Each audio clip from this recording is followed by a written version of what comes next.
So far we have already studied about what standardized tests are, how many types of standardized tests and how they help us, what all they indicate and why these tests are designed to accomplish a particular purpose. And now we would study about the construction of a standardized test कि हम जो मानकीकृत परीक्षण हैं उनका निर्माण कैसे करते हैं, इसके बारे में हम देखेंगे आज। अब इस वाले लेक्चर सीरीज में हम इसके बारे में डिस्कस करेंगे।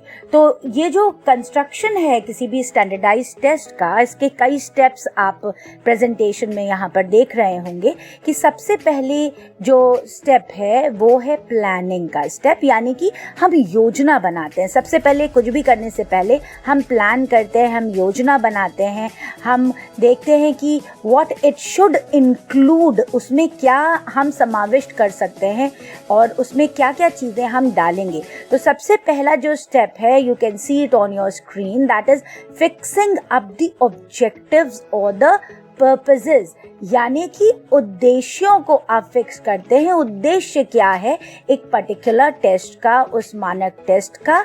ऑब्जेक्टिव्स आप क्या हैं, किस तरह का टेस्ट आप बनाना चाहते हैं, कौन सा प्रकार का स्टैंडर्डाइज्ड टेस्ट होगा और उसका पर्पस क्या होगा, क्या मापेगा आप जिस स्टैंडर्डाइज्ड टेस्ट को बनाने जा रहे हैं। Then the second step we can see determining the weightage to different instructional objectives. अपने ऑब्जेक्टिव्स बनाएं और ये कई प्रकार के इंस्ट्रक्शनल ऑब्जेक्टिव्स आप बना सकते हैं। तो विभिन्न शिक्षण के जो उद्देश्य आपने बनाए हैं उनमें जो कहना चाहिए वेटेज या भार का निर्धारण, कौन कितना इम्पोर्टेंट है, कौन सा ऑब्जेक्टिव, उसके अंदर आप कितने आइटम्स फ्रेम करने वाले हैं। क्योंकि जब आप परीक्षण करते हैं तो उससे पहले आप आइटम्स बनाते हैं, स्टेटमेंट्स बनाते हैं उसके, और ये उन ऑब्जेक्टिव्स को फुलफिल करने के लिए होते हैं जो आप पहले ही फ्रेम कर चुके हैं। तो वेरियस आपकी डायमेंशंस हो सकते हैं, वेरियस ऑब्जेक्टिव्स होते हैं।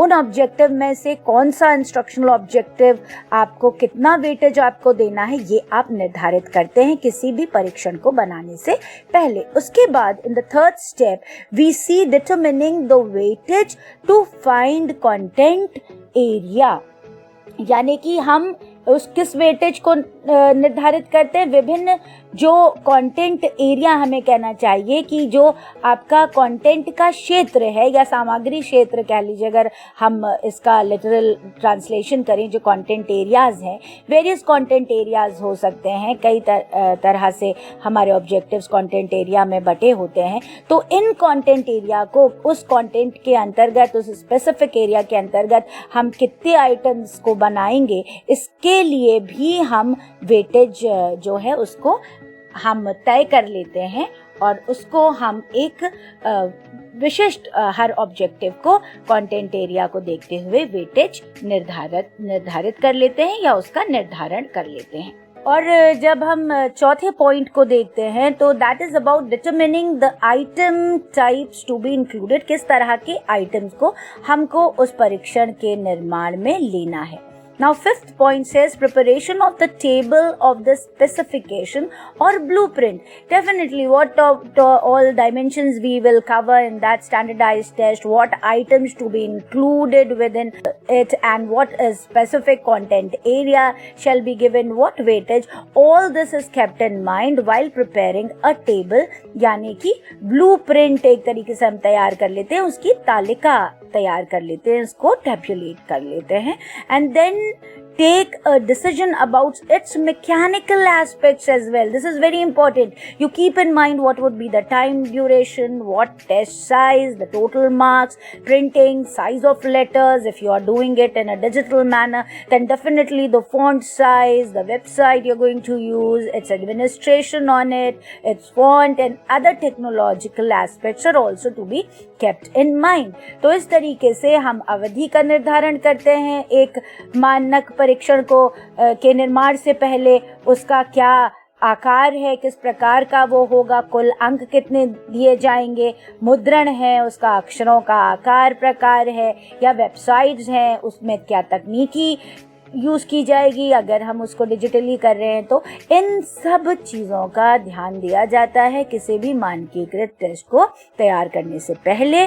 और then we give instruction for the scoring of the test and its administration procedure, because we know that in standardized test we have a specific scoring pattern, a specific administration procedure. हम मन से scoring नहीं कर सकते उसकी, जिस तरह से चाहें हम उसका एडमिनिस्ट्रेशन नहीं कर सकते, लेकिन हमें किसी भी परीक्षण को तैयार करते वक्त ये भी देखना होगा कि उसका एडमिनिस्ट्रेशन कैसा हो और उसकी स्कोरिंग कैसे की जाए, और इन दोनों से रिलेटेड हमें निर्देशों को बिल्कुल क्लियर करना होगा, निर्देश देने होंगे। Then weightage to different categories of the difficulty level of the questions is to be fixed. ये भी देखना है कि प्रश्नों की कठिनाई जो हम कहते हैं उसके स्तर को भी वेटेज उसका भी तय करना है, क्योंकि एक सिंपल क्वेश्चन से लेके एवरेज क्वेश्चंस और फिर डिफिकल्ट क्वेश्चंस भी हम स्टैंडर्डाइज्ड टेस्ट में रखते हैं। तो ये भी हमें देखना होगा कि किस प्रकार की विभिन्न कैटेगरीज के जो क्वेश्चंस हैं उनको हम कितना वेटेज दें, कैसे वेटेज दें, उसके लिए भी हमको निर्धारण करना होगा। तो ये तो थी प्लानिंग की बात। हमने पूरे स्टैंडर्डाइज्ड टेस्ट जिसका कंस्ट्रक्शन करना है उसकी प्लानिंग कर ली। दूसरा स्टेप होता है प्रिपरेशन का step, that is preparing the test. अब हम टेस्ट को बनाए कैसे, आइटम्स को जो भी हमने ऑब्जेक्टिव्स लिए हैं उसके अंदर कंटेंट को फ्रेम किया जाता है, बनाते हैं, हर कंटेंट को हम वेटेज देते हैं कंटेंट एरिया के अकॉर्डिंग, और इस तरीके से हम आइटम्स का निर्माण करते हैं।